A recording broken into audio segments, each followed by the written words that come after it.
Andriamanitra maharitra tokoa izay.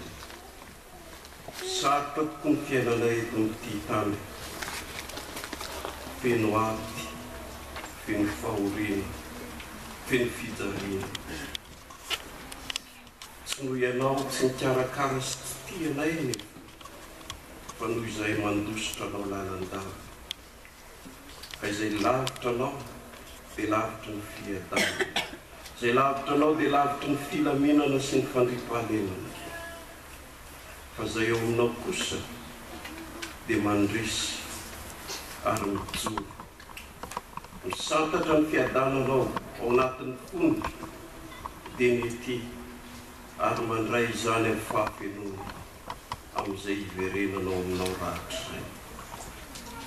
Maniry izany izay Andriamanitra mba fenoy ety anatin'ny fonay ny fiadananao, ka na sarotra na mora na mafy na mahafaly na mampitomany ny fiainanay dia ny fiadananao kosa izany no velona, izany no mitoetra ao anatin'ny fonay, ka nananay fifaliana aminao mandraka riva hatramin'izao ko mandraka izay. Amin'ny anaran'i Jesosy tomponay no angatahana izany. Amen. Ny ten'Andriamanitra izay nividiany komitiny fifoazana eto amin'ny synodam-paritany faneva amin'izao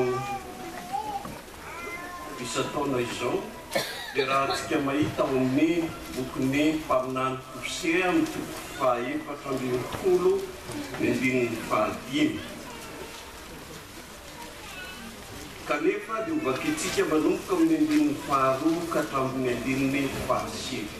Kosea toko fahaefatra ambin'ny folo ny andininy faharoa ka hatramin'ny andininy fahasivy.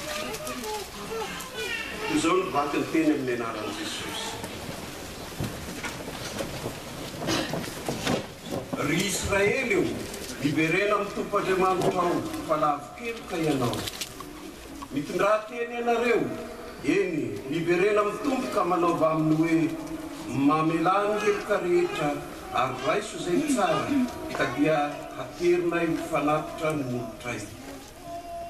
Asiry tsy hamonjy anay, tsy hitaingin-tsoavaly izahay, sady tsy teny amin'ny asan'ny tananay intsony hoe ry Andriamanitra io, fa ao aminao no ahitany kamboto mpamindrampony.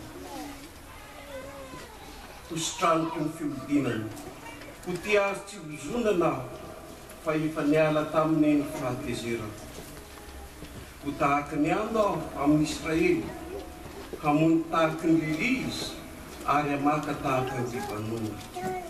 Isandrahaka ny ratsay, ho tahaka ny amin'ny hazo oliva ny hatsaratarehiny, ary ho tahaka ny Libanona ny hanitra avy aminy. Ary izay mipetraka eo amban'ny alokalony dia hampahavokatra vary indray, ary aniry tahaka ny voaloboka izy, ny lazany ho tahaka ny an'ny dovay avy amin'ny Libanona. Ry Efraimo, ataoko initsony izay sampy, izaho dia efa nihaino ka nitsinjo anao. Tahaka ny azo kipresy maitso aho, avy amiko no hahazona ny vokatrao. Ray masina ho masinana ny fahamarinana, tenao ny fahamarinana. Amen.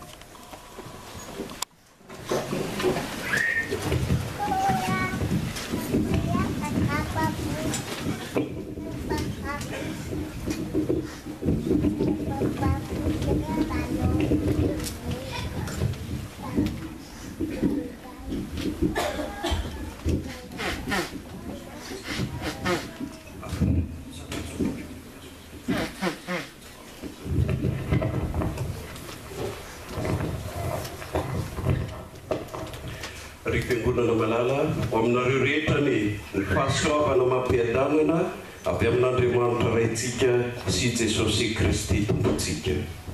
Amen. Voalohany indrindra ry havana dia faly miarabantsika menakavy nahatratry ity isa-taona fahadimy ambin'ny folo ny fiombonan'ny fifoazana luterana eto amin'ny synodam-paritany ny fiangonana luterana malagasy aty Eropa izao. Fitiavana sy famindrampo avy amin'Andriamanitra tokoa no mbola ahatarantsika izany fotoana izany. Raha tamin'ny taona lasa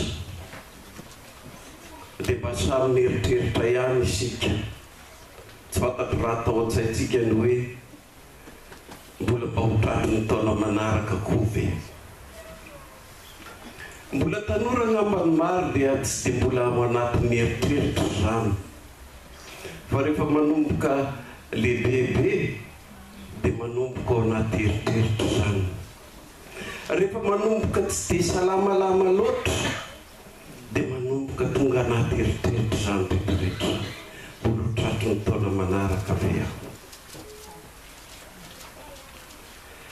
Amin'izany indrindra ny tadiavana sy antsoina indrindra ny famindrampon'Andriamanitra. Mamindrafo amiko Andriamanitra, aleo mba hamindrafo ianao, aleo mba hijery amin'ny fitiavanao ianao, ka mba sitrano izay mampahory ahy, mba hisory izay mampijaly ahy, mba metombonandro aho hanotoko anao. Matetika dia hataka koa ataon'izay mila izany. Raha tsy mbola mila isika dia mieritreritra tsy hoe zao ny projetako amin'ny anina dia zao no ataoko, ity zavatra kendreko ty amin'ny taona ho avy ohatra nitsy, izao kendreko zao afaka 5 taona, 3 taona, 10 taona arak'izay eritreretako azy, zay ny fahatanterahany. Ary tsy hafa noho izany ny teksta anjarantsika, tsy hafa noho izany fa amin'izao toko 440 ny vakina hoantsika izao dia tenin'ilay tsy manana ekinana amin'ny tenany intsony, fa tenin'ilay miandro famindrampo no sisa. Bebana izany.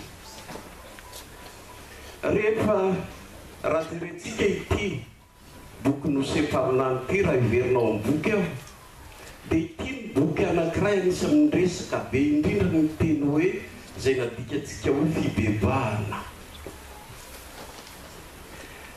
Ny teny fototeny avy amin'izay nakanany hoe fibebahana, raha maheno anareo indraindray jiso miresaka ny atao hoe tesova, zay manko natao fibebahana.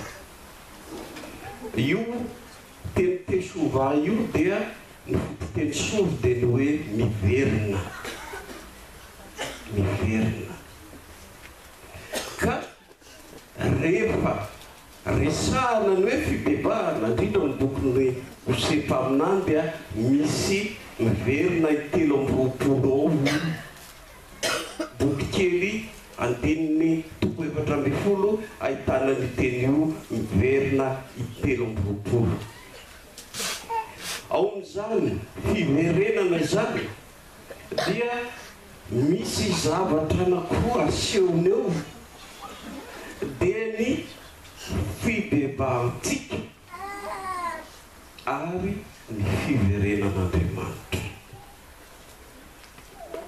Misy double mouvement ny fibebahana na ny fiverenana ato amin'ny boky nosempaminany. Zay indrindra raha jerentsika ny toko faharoa, ny toko 440 faharoa ka hatramin'ny fahaefatra, dia eo indrindra dia ny fibebahan'Israely, fiantsonan'Israely todika amin'Andriamanitra no lazaina indrindra eo.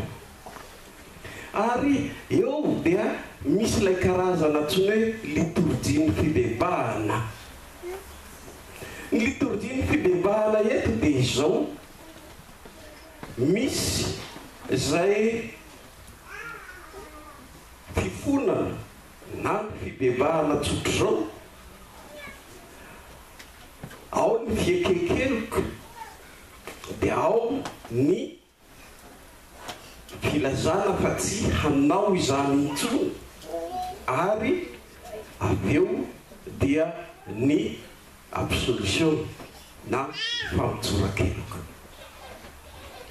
Ireo no zavatra lazainy indrindra eo ary hitatsika izany fa ao ny fiekenkeloka izay hitatsika eo amin'ny andininy fahaefatra. Inona no lazaina amin'izany dia misy zavatra telo ekeny Israely fa eloka nataony ka tsy ho ataony intsony. Ny anankiray dia lay fifanarahana ara-politika tamin'ny Asiria na le hoe alliance politique. Io dia tsy tamin'ny Asiria ihany fa ilay natao hatramin'izay na firenena avaratra ny firenena avaratra dia ny fidirany jentilisa tao aminy ka nanorenana tempolotsampy ka nampifangaro ny finoana Israely lasa finoana sadasada fa tsy finoana marina intsony. Io no nahatonga n'Andriamanitra ny teny tamin'ny Osefa aminany hoe maka vady amin'io vehivavy, amin'ireo vehivavy janga ao amin'ny tempolotsampy mibala reo. Hanehoan'Andriamanitra tamin'ny Israely fa ny fifanarahana nataon'ny mpanjaka ara-politika dia niteraka zava-doza ho an'ny fireneny satria nanimba ny fivavahana marina tamin'Andriamanitra ka nahatonga azy ho nialan'Andriamanitra. Eto dia ny responsabiliten'ny mpitondra izay manaiky zavatra tsy tokony ho ekena, manao zavatra tsy tokony ho atao, dia mitondra ny firenena ho any amin'ity satria voatarika ny vahoaka hanao tsy atao koa. Zay no anankiray ka nilazany ato hoe Asiria tsy famonjy anay. Tany no nitady famonjeny, tany no nitady fiadanana, tany no nitady fiainana, kanjo indrisy tsy misy na inona tany fa miafahoriana miamiatra mitolana ny fijaliana ary fahafatesana no vokany. Mampisaina sy mampieritreritra zay rehetra mitondra ny vahoaka an'Andriamanitra koa izany ka ny zava-dehibe tokony atao indrindra dia tsy ny ampitodika azy hitady aty sy aroa fa ny mampijery azy amin'i Jesosy Kristy bomby tamin'ny azo fijaliana maty ho azy fa ao ihany no misy fiainana ho azy. Ny faharoa dia ao avy eo io lay alliance politique dia ny faharoa ny alliance militaire. Rehefa izany dia tsy maintsy nanao fifanarahana ara-miaramila koa. Zay no lazainy amin'ny hoe tsy taingin-tsoavaly izahay. Raha miresaka ny taingin-tsoavaly tamin'izay fotoan'izay dia tahaka ny olona mividy tanky na mividy reto avion mpanjera bomba reto ny dikan'izay. Zany hoe tamin'ny fotoana io dia nisy fifanarahana koa tamin'ny Egypta satria Egypta no mpiompy soavaly be zay namaty soavaly ny manodidina. Ka tsy maintsy nisy fifanarahana koa ary amin'izany fifanarahana izany dia tsy maintsy ny kelihery tsy maintsy manaraka izay lehibe. Ka no nitavitra ary nitavitra Israely tamin'izay fotoan'izay le tsy ny firenena manodidina kory azy fa ny rahalahiny Joda no natahorany firenena atsimo zany dia lasa izy mitady fitaovam-piadiana koa izay lazaina amin'ny hoe mitaingitry soavaly eto mitady fitaovam-piadiana ka dia miaramila no natao betsaka ka anjo indrisy tsy nahavonjy izy vao miahy namely azy ny manodidina vao miahy fahorinany miatra taminy vao miahy fijaliana satria kely ihany izy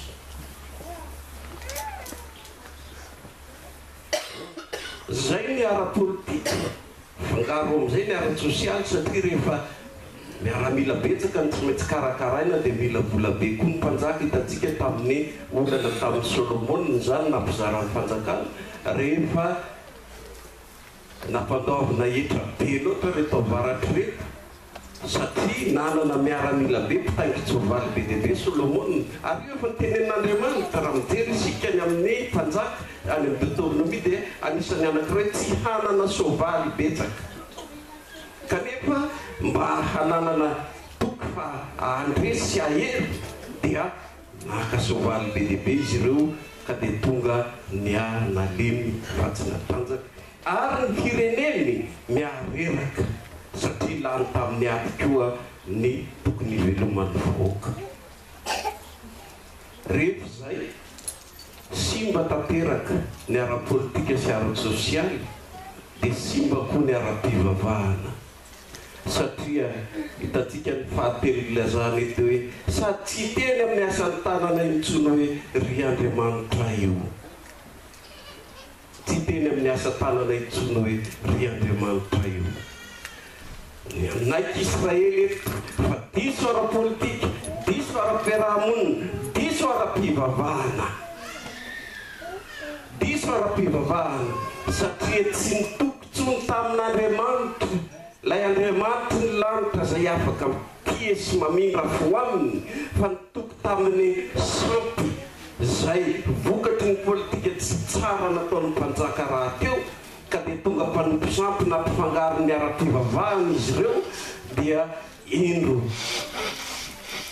indro izay Andriamanitra tsy izy no ny akinany diso lalana izy diso lalana izy satria na ny mpitondra fivavahana koa dia tsy nandeha tamin'ny marina intsony rahantsika mahitsy zany efa lazany bokony Amosa ny amin'ny raha tonga tao amin'ny tempoly tany avaratra izy dia nilazanany hoe mandehana mandehana ianao fa aza itiny maminany fa atiany hatramin'ny mpanjaka ka mandehana anao any amin'ny tany hafa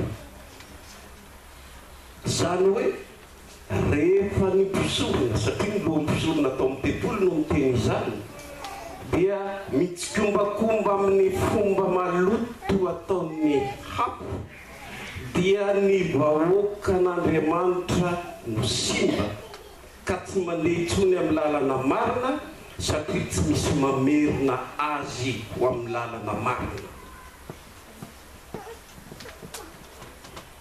efa noresahako maly zay rehefa ny mpitondra fivavahana no tsy aotsony ny mpisorona zay ne no nanran'Andriamanitra mpaminany hampahatsiaro azy ireo fa diso lalana ny fiangonan'Andriamanitra diso lalana ny olon'Andriamanitra ka ny raha ny mpaminany hamerina azy ho amin'ny tena izy manaiky Israely eto fay diso ny lalany hatramin'izay ka vonina hiverina hibebaka izy manaiky izy fa ao amin'Andriamanitra ireriany no ahitany kamboty famindrampo eto dia tena ny mpandinika rehetra dia samy sahirana hoe inona no idiran'izay kamboty vetivety eto amin'ny texte ty ohatrany tsy mifandray tsara amin'ny resaka lazany zany kanefa dia eo indrindra no anehon'ny Israely fa tsy misy na inona intsony izy tsy misy miaro intsony izy tahaky ny kamboty tsy misy na zay amin'ny hanina tsy misy na izay mba hiaro raha ampahorin'ny olona fibebahany amin'Andriamanitra ka anetreny tena an'Andriamanitra ho ny mahantra indrindra, ho ny mahantra indrindra. Ary amin'izany ao anatiny hoe mahantra io, satria raha ny teny Hebreo ny raisinety dia ny hoe anavy.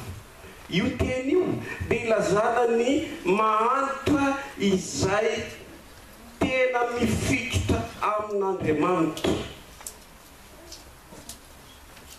Ary ny kamboty no anisany mifikitra indrindra amin'izany. Raha jerentsika ny fitoman'ny Jeremia ao amin'ny toko 15.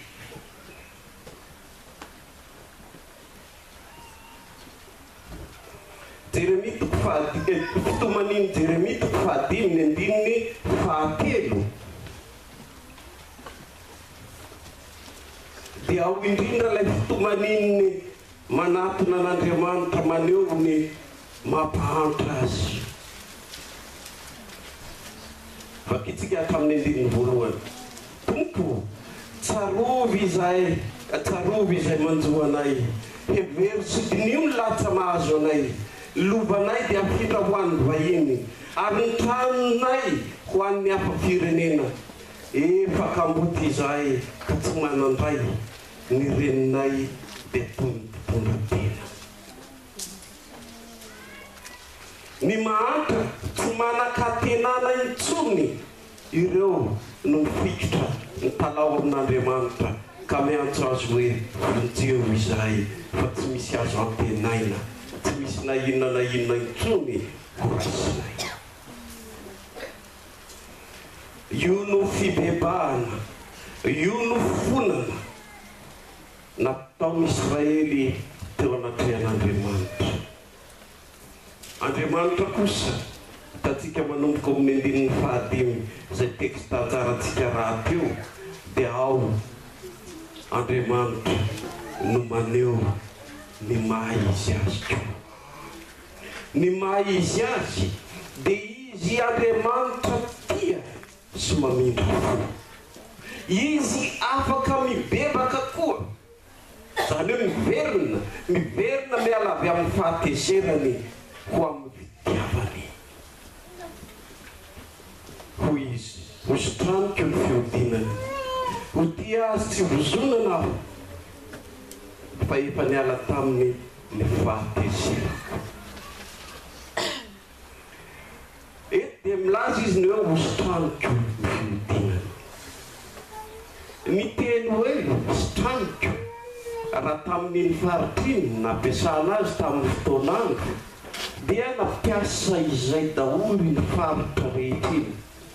Io teny io dia avy amin'ny teny fenisiana atao hoe rasato.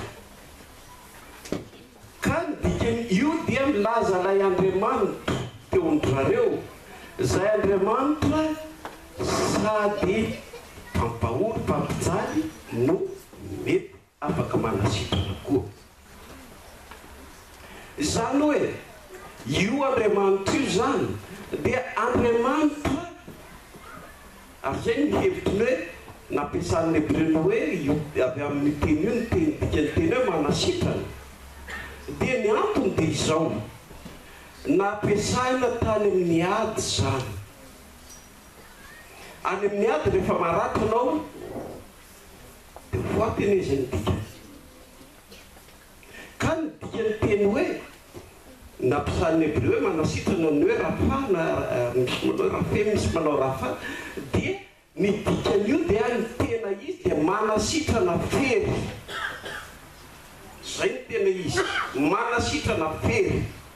Ka nampiasana tamin'ny ady ity. Zany hoe raha lazainy eto zany dia hosotraniko, dia ny dikan'izay dia nanana ady Israely. Nanana ady izy, naratra tany amin'ny adiny izy, ho faty izy. Kanefa ilay Andriamanitra dia afaka manasitrana. Ka dia tsy misy atenaina intsony azahoana fiainana na fahasitanana afa-tsy ny tanan'ilay Andriamanitra miasa. Tsy misy ninninina ary hita amin'ny fibebahan'Israely zany. tsy misy azony antenaina intsony fa faty tanteraka izy, tsy misy na inona azony andrasina intsony afa-tsy famondram-po. Ka be amin'izay famondram-po zay no itenenany hoe ositraniko ny fiodinany, ositraniko fiodinany. Ao anatin'izany ny lazaina indrindra koa amin'ny hoe fanasitranan'Andriamanitra dia tsy fanasitrana eto dia tsy ampiasana izy ho fanasitranana tsotra fa fanasitranana ny maha olona manontolo. Io ny lazain'ny Lotera amin'ny hoe rehefa sitranana ny olona dia ny maha olona azo manontolo. Ka dia amin'izay fotoan'izay dia lazaina hoe fa ny Adama ela ao anatintsika dia tsy maintsy vonoina amin'ny enina sy ny fibebahana ataontsika isan'andro. Io dia filazana tsotra fa fanasitrana nataon'Andriamanitra miatra amin'ny fiainana manontolo, amin'ny maha olona manontolo izany. Jerentsika ao amin'ny Hosea 1:15 dia lazaina eo fa ho an'izay tsy mety mibebaka dia lazaina eto tsy hiverina ho any amin'ny tany Egypte izy fa asiriany ny mpanjakany satria tsy mety mibebaka izy. Ho an'izay mibebaka dia misy koa famondram-po zay omen'Andriamanitra, ary io nahatonga ny anarany ny zanako sempaminany anankiray hoe Rohama, na ny hoe amondrana fo. Asehoany eo amin'ny 9:7 amin'izao texte tanjarantsika izao koa fa hadinina rehefa namela Andriamanitra dia tena namela tokoa, ary amin'izany famelan'Andriamanitra zany dia mahafantatra ny fahalenen'ny olona izy, mahafantatra tsara ny fahalenen'ny olona izy, ka izy irery ihany no manasitrana azy, izy no manasitrana azy. Asehony tapitsahiviny Efraimo ataoko nintsony zay sampy, tsy resaka aminao ireo intsony aho, tsy resaka aminao ny fiodinanao tany amin'ny sampy intsony aho, fa izao efa ny haino ka mitsinjo anao aho hoy Andriamanitra, efa ny haino ka mitsinjo anao aho, ka dia hamindra fo aminao aho ary hamela ny hevokao, ary ny vokatra izay dia zavatsoa sy fiadanana ho anao. Raha lazaintsika tsotra dia zao no karazana mouvement amin'ny texte ity. Amin'ny 15:4 dia Israely mibebaka amin'Andriamanitra. Ao amin'ny 15 dia Andriamanitra mibebaka ka miverina amin'ny Israely, tsy mibebaka no fahotan'Andriamanitra fa mibebaka na hoe miverina niala tamin'ny fahatezerany ka miverina amin'ny fitiavany an'i Israely.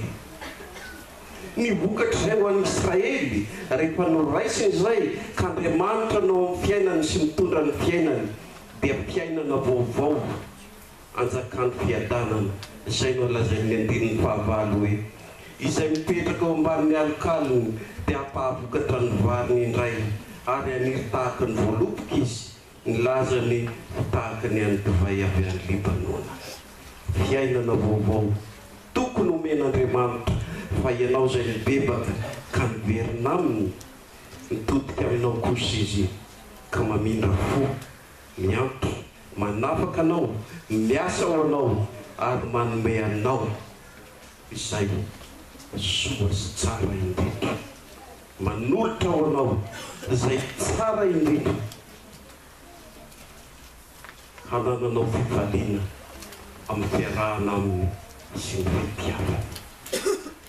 Io no antsoantson'izao boky zao mpaminany zao amin'ny tanin'ny Israely ho amintsika ankehitriny koa. Tsy misy tokontsika, tsy misy heritsika na ny fahendretsika na ny inony afa-tsy Andriamanitra irery ihany ilay manasitrana antsika sy tiantsika tsy fizonana. Voninahitra ny von'Andriamanitra raisy zanaka ary fanahy masina izay izay tamin'ny taloha indrindra ka azy avitra mandrakizay. Amen. Raisiny fitahina. Ny fahasoavan'i Jesosy Kristy, fitiavan'Andriamanitra Ray, ny firaisana sy ny fiambonana amin'ny fanahy masina ho aminareo rehetra ny hatramin'izao mandrakizay. Amen.